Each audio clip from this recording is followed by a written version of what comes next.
off. Secondly, keep an eye out for the follow-up email being sent out tomorrow, including the recording of the webinar, a link to the follow-up survey, and then a list of resources applicable to the content covered tonight. And please submit any and all questions in the Q&A box instead of the chat box for us tonight. We did have several questions submitted as part of the registration process, so we'll be doing our best to incorporate these questions as we progress through the webinar here tonight. But if we do not cover your specific question during the slides themselves, at the end, we will make sure to go through those questions and answer them individually. But please feel free to stop us at any point and ask questions. So without further ado, we'll go ahead and get started. So if you have attended any webinars with us before, or if you've chatted with one of us, you most likely heard us chat about growth potential or seen a chart somewhat similar to this. And so I like to start the webinars here with this general chart just to take a step back, right? And so over the course of the season, I certainly don't expect you to memorize this chart or to print it out, but it is a chart which will be useful just to have in the back of your mind to understand where we're at as the season progresses, right? So during the winter time for a warm season grass is most likely going to be dormant. This is going to be a time to relax, prepare for the upcoming season, not necessarily a time to be watering, mowing, fertilizing, etc. Right? As it starts to warm up in the spring, let's say starting to get into 60-degree range or so, we might start to see that grass start to green up just a tad, but again, we're still not at the point where we really want to be out completing some of these practices. We could start considering, do we want to audit your sprinkler system, sharpen your mower blade? So essentially complete some of the equipment maintenance that we discuss over the course of the year, but really just trying to set the grass up for success, right?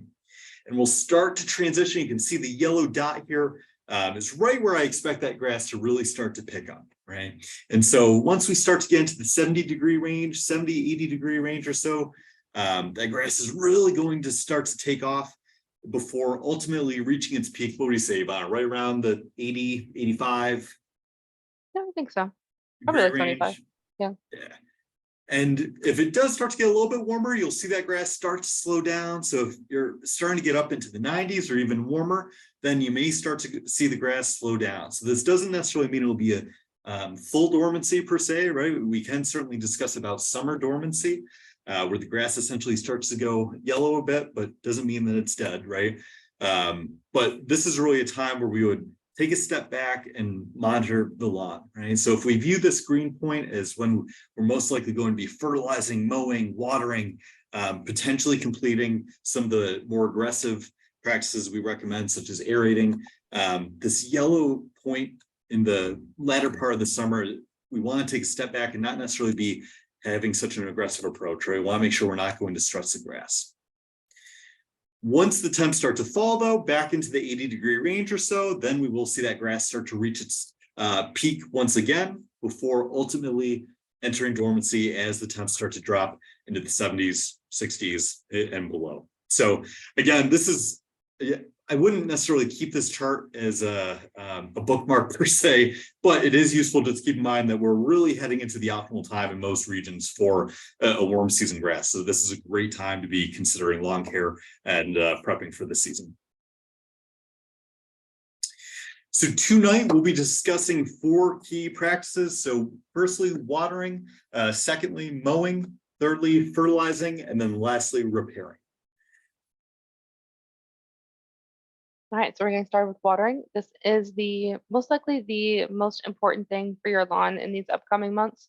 Watering is kind of the determining factor between your lawn, powering through summer or looking really, really rough toward the end, toward fall. So there's a couple things that will really help your grass weather these hotter temperatures and that are just good practices to keep year round. So first thing is just making sure that you're watering deeply and infrequently. Your grass wants about an inch of water per week. Including precipitation. You may need to add an additional watering up to 1.5 inches once temperatures get above 90 degrees. But for the most part, it's going to be twice a week, 1/2 inch each time. It can be a little difficult to determine how long you need to water for this, so it depends a lot on your water pressure and the sprinkler system you have. So the best way to determine how much water your lawn is getting is just to audit your sprinkler system. So if you have, an empty tuna can, a deli container, something like that, something shallow and a little bit wide, put that out in your lawn when you water, and you'll be able to measure just how much water your sprinklers are outputting. So for example, I water for 45 minutes with my sprinkler attached to a hose, and that gives me half an inch of water each time. Doing that twice a week is really going to help your grass grow deeper, stronger roots, and that will help it weather hotter temperatures and more drought-like conditions. There's a few things to keep an eye out for when your grass is looking a little upset. These are, indicators of improper watering or just temperatures in general. So things like your leaves folding in half, a blue gray hue, especially with St. Augustine, you can kind of tell it's looking a little bit upset. It starts to fold, it starts to get darker. One of the biggest indicators, especially if you're keeping your lawn a little bit longer, is the footprints remaining in the grass, as you walk across it. So all of these things are indications that it might need a little bit more water. So just adding another one of those sessions is a great way to mitigate those factors. One thing to keep in mind too is that early morning watering is going to be the optimal watering time for your grass. Watering in the evenings, especially in humid environment, can really invite a lot of fungal issues. Watering midday, a lot of it's going to evaporate. So watering in the early morning ensures that your grass is able to take up that water in a good time frame, but also won't be sitting there inviting fungal issues to persist. Ivana, can you expand upon frequency, right? And I realize it's a very difficult topic, but especially for anybody who's moved from further north or used to a cool season grass, right? Where the natural reaction is to up the frequency, right? As soon as the temps start to increase, going to daily waterings or potentially even multiple times per day. What are your thoughts there from a shallow root perspective versus a deeper root? Yeah. So frequent watering will encourage shallower rooting. And this is just something to keep in mind as you want to keep your grass healthy. So, it'll look fine as long as you're keeping up that shallow watering, but you go on vacation and you come back and your sprinkler system didn't work, that grass is going to look upset immediately. So that versus keeping that deep and frequent schedule really toughens your grass. It exercises it basically, and it allows it to, fend for itself if it needs to, and allows it to look better at times where it might see a higher stress response. So anything more than 3 times a week is unnecessary and can invite a lot of fungal issues. Now, if your grass is still browning, in spite of your watering deeply and infrequently, it might just be too hot for that grass to grow. There is a threshold where your grass just cannot, make the nutrients it needs to grow any longer. And that is what's called a summer dormancy. And that will be a time where you want to cut back on watering, water once a week, half an inch, just to keep it alive until temperatures cool down just a little bit. And then you can return to that twice a week watering system. And I believe we do have some attendees here tonight who did check in for one of our other webinars, but wouldn't it be nice if we had a webinar about summer practice? So Ivana, what are your thoughts there? Is there a good resource for best summer practices? We do have some on our blog, but we also have our prepping for summer webinars. We did host some earlier this month and they were recorded. So you can go check back on those. If you have any questions, you can shoot them to webinars@getsunday.com. We'll be happy to chat about those as well.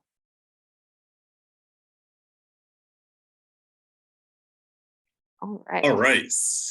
So from a mowing perspective, so mowing is the second key practice here we'll be focusing on tonight, right? And we always sort of chuckle about mowing, right? Because it's one of those practices that seems so simple, but can really lead to a number of issues. So this is at the start of each season, we always recommend sharpening that mower blade. So you can see in the image to the right what are essentially torn grass blades. So essentially over the course of the season, especially as we start to head into the warmer months, what we may start to see is the grass starting to yellow, right? And we can run through a number of factors which could be at play. And once we receive close-up images or close-up photos of the grass blades, we see it, they're essentially being torn, right? And so if we have a dull mower blade, that's just essentially stressing the grass with each cut, and you can imagine how that would lead to yellowing or browning in patches, right? And if we sharpen that blade, let the grass grow out a little bit, and essentially touching on one of the points coming up here, not cutting too much of the blade during one cut, that grass will recover. So point number one, just make sure that mower blade is sharp. if you're unsure, highly recommend completing it at least once a season, and there will be a resource included in the follow-up email discussing how to sharpen the mower blade yourself. Second key point, cut as needed. So one of the questions we'll receive is, well, I feel like I don't need to cut or mow quite as frequently anymore, or I feel like my mowing frequency is changing. Is it a bad thing that I am mowing less or mowing more? And the key takeaway here is mow as frequently as you need to, right? So if we're making sure that we're allowing the grass to grow to a good height, right, and we're not removing too much at one time and the grass is growing quickly, great, we can mow as frequently as needed, right? But if the grass seems to be slowing down a bit, maybe it's at that point in the summer where we're seeing the grass start to slow down, based on what we had seen with that growth potential chart, and it's just the natural, essentially, state of the grass, right? And it's not necessarily cause for alarm. So in general, for most warm season grasses, looking to cut once they reach a height of about 3 to 4 inches down to a height of about 2 to 3. There's certainly exceptions. So for example, common Bermuda, what do you say, about right around 1.5 to 2 inches or so for common, a little bit shorter for hybrid, trying to stay away from going as short as, had a few customers note that they mow short as about 1/2 inch or so for hybrid Bermuda, which can lead to issues. So as long as possible is really the goal, and typically right around 1.5 to 2 for Bermuda. What would you say for St. Augustine? Closer to that 3 to 4 mark? Yes, I mow my St. Augustine at 4, and I did see that we had a question about Xeon zoysia. And Xeon zoysia likes to be mowed, specifically Xeon likes to be mowed 1.5 to 2 inches. Perfect. And then lastly, don't remove too much at one time, right? So, and that's one of the factors that we always try to stress, where if you let the grass grow a little bit longer, right, and you're going to end up removing more than 1/3 of that blade during cut, we just want to make sure we essentially tackle it in chunks, right? So don't remove more than 1/3. That can lead to the grass being stressed. So what we tend to see is if there are any uneven areas in the lot, which could be removed. So the blades essentially removing more than 1/3 of the blade per cut. And if the blade is dull, then we have essentially a compounding effect, right? And so again, as silly as it sounds, sharpening the blade and then just making sure we're not mowing too short can lead to a huge change in the grass.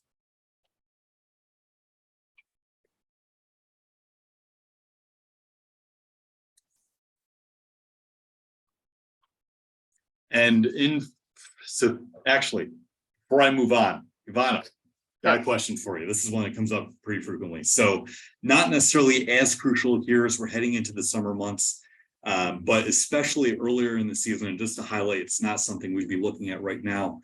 What are your thoughts in terms of mowing super low for some of these warm season grasses, right, to encourage a quicker green up? So like for Bermuda.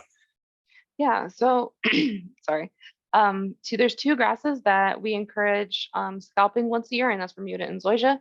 And scalping is just mowing at least 1/2 inch lower than you normally would, and that's only for the first mow of the season. Scalping otherwise can lead to a lot of stress in your grass, and usually we just try to mitigate any sort of stress that your grass could be under.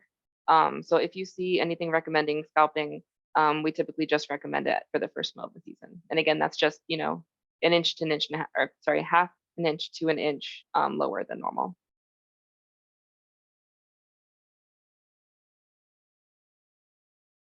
All right, so third practice here, fertilizing. So with each plan, you will have access to the My Plan page, right? And so this is essentially lists of the nutrient pouches you're set to receive over the course of the year, along with recommended application dates.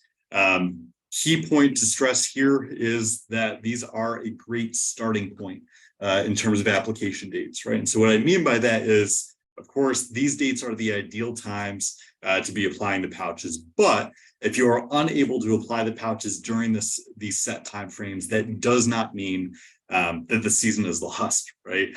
We can essentially incorporate these pouches over the course of the year. Our primary focus is to be able to apply these pouches when noted, but our secondary focus is essentially making sure that we reach the desired nitrogen load for your lawn over the course of the season, right? So I'd rather make sure that we get the pouches down at some point rather than not at all, just because it's a little bit later than we had initially recommended for the pouch, right? In terms of why fertilize, well, not all soils are perfect, right? And so That is the beauty of the soil test you'll receive with your first box. If you haven't submitted that already, we strongly recommend doing so. Based on Sunday following MLSN, or minimum levels of sustainable nutrition guidelines, we essentially send you what your soil needs and nothing more, right?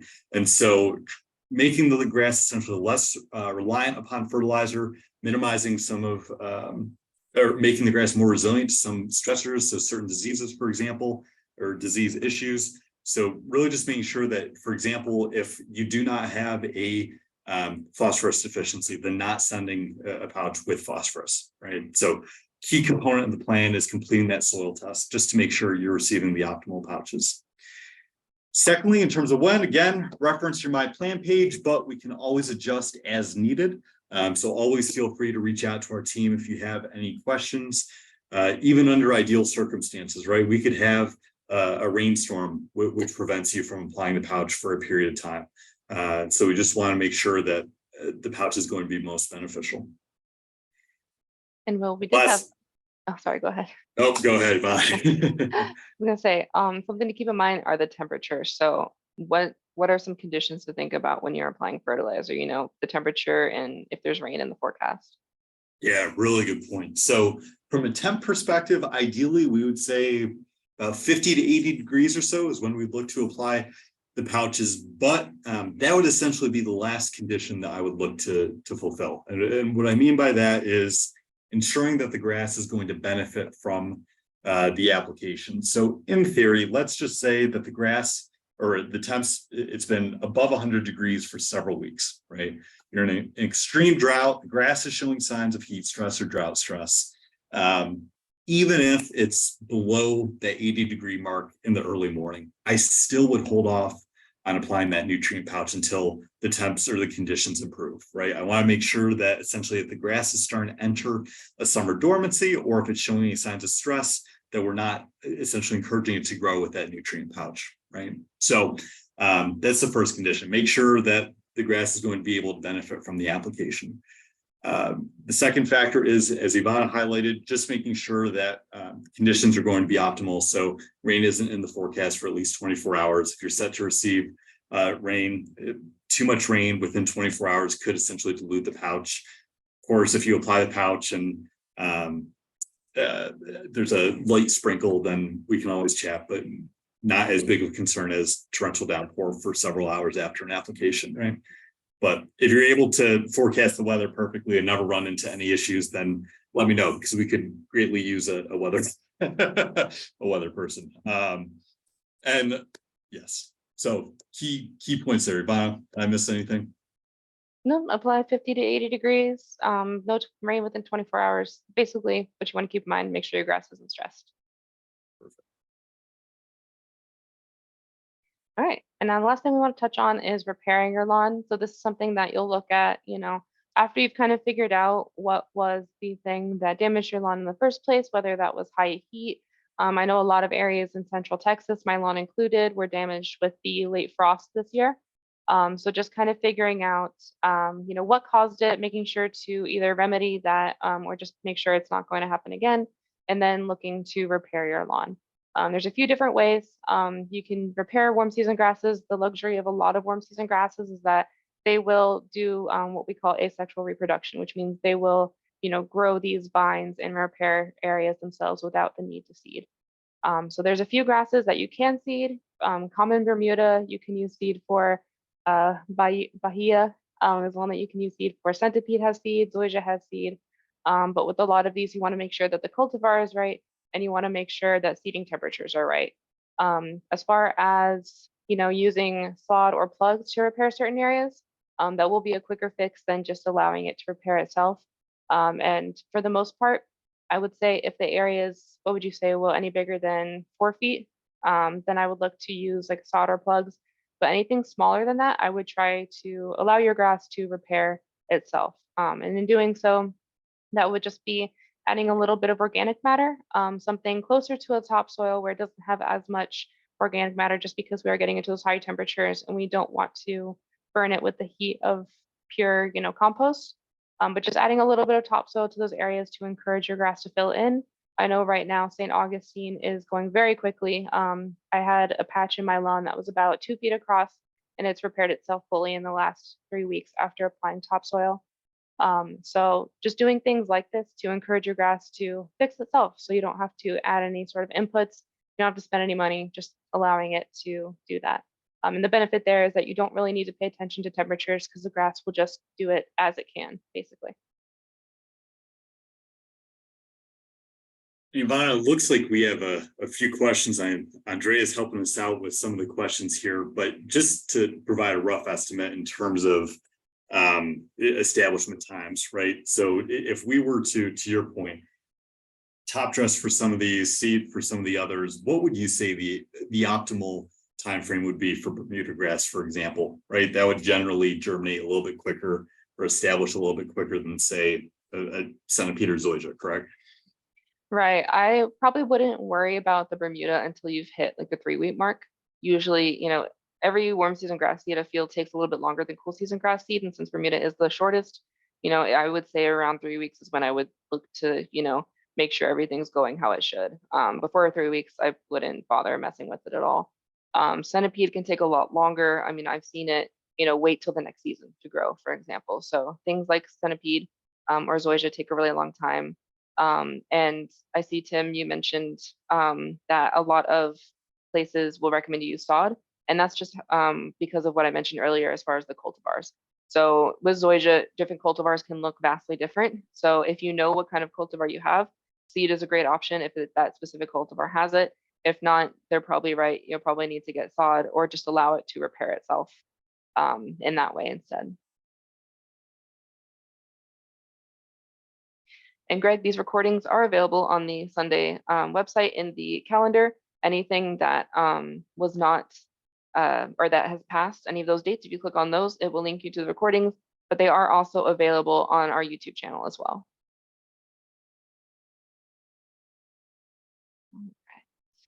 And John, I did see that you have a question about patching grass.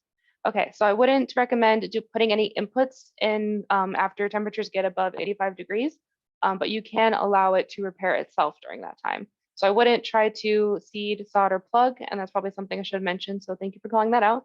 At any time temperatures get above 85, but you can try to help your grass repair itself during those temperatures. Some grasses will still, like Bermuda, they'll still grow during that time. So just helping encourage them to move themselves along during that time is a good option. One of the benefits compared to my trusty fescue that I have up here near Buffalo, That's right. That's Buffalo, right. New York. Yeah. I did see one of the registration questions about grub control. So grubs are something that you will see, and that's probably one of the reasons you may need to repair your grass. You'll start to see grub damage anytime from spring through fall. So there are different products you can use. Usually we recommend something using beneficial nematodes or beneficial bacteria because those will target the grubs in a more sustainable way. And those types of things you usually can apply, once in spring, once in summer, once in fall. But I would just double check before applying anything just to make sure you have them because there might also be something else at play as well. So, if you've only seen a couple grubs, but you notice that there's some spots on the lawn, it might be something where it's a fungal issue instead. So just knowing exactly what you have before applying is always really helpful. But if you know you have grubs, I would look for some sort of predatory nematodes or bacteria to treat those. Yeah, really good point Bonner brings up, right? Where we can see, and if you haven't attended one of our order of operations webinars, we have a slide at the end talking about identifying stressors, right? And it's amazing how everything seems to occur at the same time, right? And we can see these factors all essentially add up together and have a compounding effect, right? So yeah, really good point to highlight where we can think it's grub pressure just because we find one or two grubs, but in reality, there's a bigger stressor at play, right? And Will, is that order of operations for warm seasons? Is that the next one up this Thursday? Let's see, I believe so. Because if you all see this webinar and you want to learn more, that would be a great next step. Would just be to attend that order of operations webinar. It is Thursday at 12 Mountain, so 2 Eastern, Perfect. right? Yeah. All right, yeah. All right, and then do we have any more registration questions? Well, Yeah, let's see. We had weed control. oh, I see. Well, Sorry, go ahead. no, yeah, thoughts on weed control there, right? I think we touched on this a little bit, where biggest focus that we have from weed control perspective is identifying why the weeds are present, right? And so if, for example, crabgrass is present, considering that with the shallow root system could be some compacted soils, could be essentially shallower watering, right? So that's where we'd really focus on modifying the soil or the environment if needed, and encouraging that healthy grass growth to essentially minimize the amount of bare soil available for those weeds to take hold, right? We do offer a couple of post-emergent spot treatments, but pass over to Ivana. She's our weed guru. Anytime people ask about controlling weeds, especially in high temperatures, so right now in the south, getting into those temperatures, you always want to make sure it's something that, if you're going to treat it, it's something that's bad enough to treat now. Because a lot of the times, if you treat a weed, it'll leave a bare spot, and then you'll just get more weeds after that. So if it's something that you can kind of tolerate, clover doesn't usually spread that fast. Some plants that maybe take a longer time to seed, I typically recommend just leaving those there for now, just making sure when you mow to bag your clippings, just so that they're not spreading anywhere. But if it is something that you notice is taking over a good bit of your lawn, something like crabgrass, you do just want to make sure you can hand pull those. You can use a spot treatment like our Weed Warrior if your grass, is more prepared to repair itself. Otherwise, I would stay away from spraying a non-selective on your grass because it will damage it a good bit. But anything, just taking stock of what's worth it to get rid of at the time, basically. I do realize we are coming up on time here in just a moment, but we have a couple of questions filtering on in. So feel free, if you have to leave, you'll be receiving the recording, but do think there's a good point to bring up here. So returning back to our grass types or our repair slide, right? So from typically, if we were talking about a cool season lawn, right, we could look to mix the different grass types. So for example, a bit of fescue or a bit of bluegrass, but with warm season grasses, we're a bit more particular, right? So if you have a St. Augustine, not looking to seed with Bermuda grass, for example. Right. They don't play together as nicely as cool season grasses do. You may involuntarily end up with a blended lawn. For example, if your neighbor has Bermuda and you have St. Augustine, eventually both of you are going to have Bermuda and St. Augustine, unless you take a lot of measures to keep them from spreading. We don't usually recommend mixing them too much because warm season grasses are more akin to mat forming. So they really want to make sure they have their own space. Mixing them can lead to it looking a little strange since a lot of them look very different from each other. And it can kind of just lead to them competing with each other instead of working together. And then I see, Tim, you had a question about watering deep enough. I usually, either one. I do like being able to see, it gives you more accurate measurement with those sprinkler gauges that you saw online, just, for consistency's sake. But I am kind of a cheapskate, so I will use the tuna can method when I can. Using tools I already have is the sustainable way to do lawn care. So, if you happen to have a can of tuna, eat it and then use it on your lawn. There's the Sunday quote right there. You heard it straight from Yvonne. Well, everyone, we truly appreciate you all being here tonight. Please feel free to submit any questions here in the closing moments. But as we get wrapped up here, just a reminder that the follow-up survey will be for lawn care basics for warm season lawns or grasses. I'm not the person to ask about titles because I always find a way to mix them up, but lawn care basics for warm season lawns. Like we said, keep an eye out for our other webinars. Happy to answer any questions at webinars@getsunday.com. If any questions arise from watching the previous recordings, if there's anything that you want to ask about in the meantime, always happy to chat. But the previous recordings and the upcoming webinars we're very excited about. So they'll be great resources. And with that, have a great rest of your night, everybody. It was a pleasure. Take care. All right, bye, y'all. See you soon.